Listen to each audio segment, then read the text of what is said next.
हर हर महादेव भक्तों। माँ पार्वती और भोलेनाथ अपने भक्तों का कल्याण करें। माघ मास के इस पावन अवसर पर आज हम सोमवार व्रत कथा सुनते हैं। एक बार किसी नगर में एक साहूकार रहता था। उसके घर में धन की कोई कमी नहीं थी, लेकिन कोई संतान न होने के कारण वह बहुत दुखी था। संतान प्राप्ति के लिए वह हर सोमवार व्रत करता और पूरी श्रद्धा के साथ शिव मंदिर जाकर भगवान शिव और माता पार्वती की पूजन किया करता था।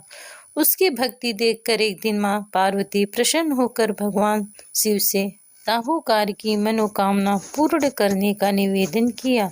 पार्वती जी के आग्रह पर भगवान शिव ने कहा, हे पार्वती, इस संसार में हर प्राणी को उसके कर्मों का फल मिलता है और जिसके भाग में जो होता है उसे भोगना ही पड़ता है। लेकिन पार्वती जी की बात से साहूकार की भक्ति उसकी मनोकामना पूर्ण करने की इच्छा व्यक्त की। माता पार्वती के आग्रह पर शिव जी ने साहूकार को पुत्र प्राप्ति का वरदान दिया कि यह बालक केवल 12 वर्ष तक ही जीवित रहेगा। माता पार्वती और भगवान शिव की बातचीत को साहूकार सुन रहा था, इसलिए उसने ना तो इस बात की खुशी थी और ना ही दुख।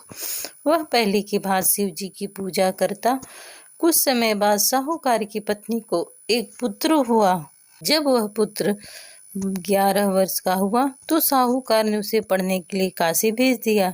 साहूकार के पुत्र के मामा को बुलाकर उसे बहुत सारा धन देकर कहा, तुम इस बालक को काशी विद्या प्राप्ति के लिए ले जाओ। तुम लोग रास्ते में यज्ञ कराते और ब्राह्मणों को भोजन दक्षिणा देते हुए जाना। दोनों मामा भांजे इसी तरह यज्ञ कराते और ब्राह्मणों को दान दक्षिणा देते काशी के लिए निकल पड़े। इस दौरान रात्र में एक नगर पड़ा, जहाँ नगर के राजा की कन्या का विवाह था। लेकिन जिस राजकुमार से उसका विवाह होने वाला था वह एक आंख का काना था। राजकुमार के पिता ने अपने पुत्र के काना होने के बाद छुपाने की बात सोची कि क्यों ना उससे साहूकार के पुत्र का दूल्हा बनाकर राजकुमारी से विवाह करा दूं। विवाह के बाद इसको धन देकर विदा कर दूंगा और राजकुमारी को अपने नगर ले आऊंगा। लड़के को दूल्हे का वस्त्र पहनाकर राजकुमारी से विवाह करा दिया गया। साहूकार का पुत्र ईमानदार था, उसे यह बात सही नहीं लगी, इसलिए उसने अवसर पाकर राजकुमारी के दुपट्टे पर लिख दिया कि तुम्हारा विवाह मेरे साथ हुआ है, लेकिन जिस राजकुमार के संग तुम्हें भेजा जाएगा वह एक आंख का काना है। मैं तो काशी विद्या पढ़ने के लिए जा रहा हूँ। जब राजकुमारी ने चुन्नी पर लिखी बात पढ़ी तो उसने माता पिता को यह बात बताई।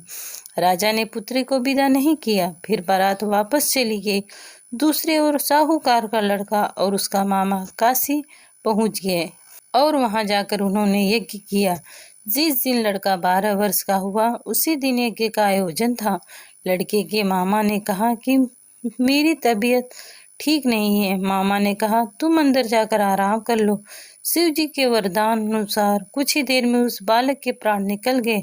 मृत भांजी को देख उसके मामा ने विलाप करना शुरू किया। संयोगवश उसी समय शिव और पार्वती जी उधर से जा रहे थे।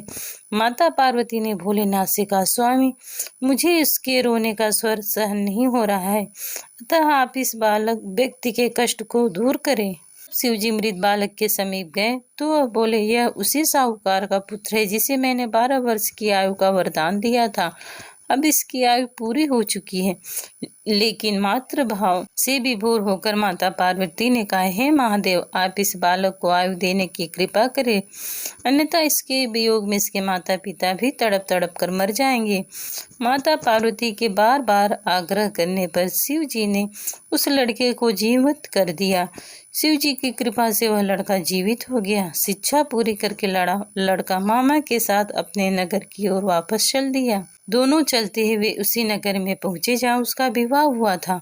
उस नगर में भी उन्होंने यज्ञ का आयोजन किया। उस लड़के के ससुर ने उसे पहचान लिया और महल में ले जाकर खातिरदारी की और अपनी पुत्री को उसके साथ विदा कर दिया।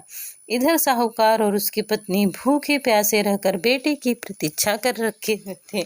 उन्होंने प्रण कर रखा था कि यदि उन्हें अपने बेटे की मृत्यु का समाचार मिला तो वह भी प्राण त्याग देंगे, परंतु अपने जीवित बेटे का समाचार पाकर वह बेहद प्रसन्न हुए। उसी रात भगवान शिव ने साहूकार के स्वप्न में कहा, हे श्रेष्ठी, मैंने तेरे सोमवार व्रत करने से, व्रत कथा सुनने से प्रसन्न होकर तेरे पुत्र को लंबी आयु प्रदान की है। इसी प्रकार जो कोई 16 सोमवार का व्रत करता है या कथा पढ़ता है, मैं उसके सभी दुखों को दूर कर उसकी सभी मनोकामनाएं पूर्ण करता हूँ। साहूकार अपने पुत्र और पुत्रवधू को पाकर अति प्रसन्न हुए। भगवान भोलेनाथ अपने भक्तों पर कृपा करें। जय भोलेनाथ।